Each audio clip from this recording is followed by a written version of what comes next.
name is Maya Thomas and I'm a gay photographer, videographer and musician.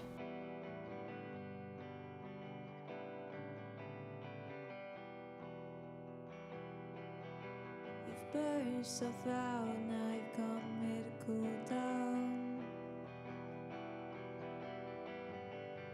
But I've been rearranged since I let you go.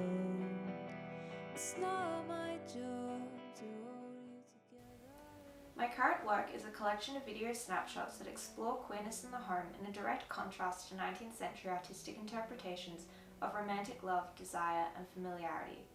The work depicts a queer couple restaging August Ridden's The Kiss within the context of the home, with each snapshot being filmed in a different room of the house. These video snapshots have then been edited together to form a video work and will feature original music written and recorded by my partner. The work was originally inspired by a video my partner took in my living room, where we recreated a thumbnail we were having earlier in the evening. She then screenshotted the video and edited it into black and white, and the image then became the lock screen on my phone. The more I looked at it, the more it reminded me of those 19th century statues you would see in museums or art galleries, and it felt strangely reaffirming to me that a queer relationship could look like that, but it also made me feel incredibly hopeful for my future. Growing up in the closet, I was never really able to understand or picture where I would fit into a domestic setting, or what that could even possibly look like for myself. The idea that I would be able to inhabit a space with a romantic partner seemed like such an impossibility. However, the process of accepting my identity and becoming an active member and conversing with members of the LGBTQIA+ community allowed me to realize that I had a future, and that future could exist within a domestic space if I wanted it to. That being said, the work is also a reflection on discussions I've been having with people I know about queerness in the home and what that looks like. The work also seeks to examine the element of performance within a domestic setting between two people. Since this kind of performance often follows a pre-established heteronormative set of routines and rituals, the work demonstrates that there is no pre-established pattern of romance or domesticity in queer relationships. This means we have the freedom to create our own rituals, and my work questions why that can't look like two girls restaging Rodin's The Kiss in their home. I often begin a project with an idea that has been on my mind for a while. This idea isn't always readily apparent to me, and it usually takes me a while to fully realize the theme that I want to focus on with my work, but it will slowly reveal itself to me through conversations I have with other people or through a lot of rumination. Once I've figured out the theme I want to explore in my work, I begin to research. This involves reading a bunch of essays, articles, and poetry around the conceptual matter and the chosen visual method I want to use as the medium for the work. At the moment, I'm reading an amazing dissertation called Queering Home by Jason Bryant, a collection of essays called Movies as a Medium, Useless Magic by Florence Welch, and I've just finished it, but I'm rereading Love, Death, and the Changing of the Seasons by Marilyn Hacker, which is a really beautiful collection of poetry that looks at this lesbian relationship as it unfolds in a domestic setting. When I'm reading for research, I usually highlight or write out the points or phrases that fit the most with my work or that affect me the most. I also like to visit art galleries and immerse myself with art that relates to the work I'm making.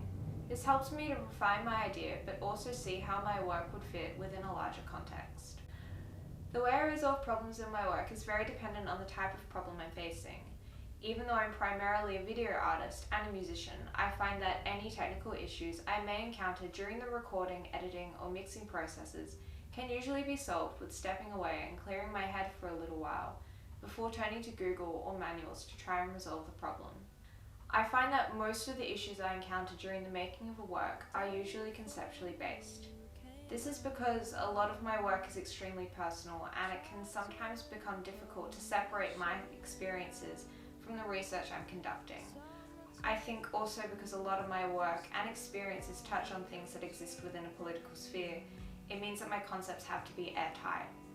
The way I try to resolve this is through more research, and I use any questions that may pop up during this process as a way to fact check my work, but also see how my work and practice sit within a larger context. I'm definitely aware of a particular process of experimentation in my practice. If I'm working with video, the experimentation usually comes through when I'm editing. Framing, color grading, and working with different layers of videos and their opacity are all things I play around with, and the way that I use them is different in every work I create. I find these elements really affect the overall tone of the videos I make, and so finding the perfect balance in each is really important and can take a bit of time to get right. There is also a process of experimentation in the way that I make music too, and this usually happens when I'm collaborating with other musicians during the songwriting and recording processes. I tend to write very open-ended songs so that the musicians I work with have the opportunity to leave their own kind of mark on the music, because often other people are more likely to hear something in a song, whether it's a melody or a harmony or a bass line or anything that I may not be able to hear automatically. Writing music is a kind of long-form problem solving and a process of pattern recognition. So when you're working with other musicians who come from different musical backgrounds, you're constantly experimenting and negotiating how all the pieces fit together.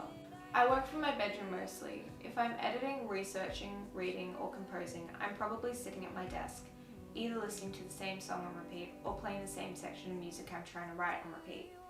If I'm recording vocals, I'm probably under my doona or sitting on my floor. My room is my home base. If I'm filming or taking photos though, I'm usually outside or by my window because I like to work with natural light. Or I'm in someone else's studio recording guitar parts or vocals so they can be a little bit cleaner than what I'd be able to produce in my room.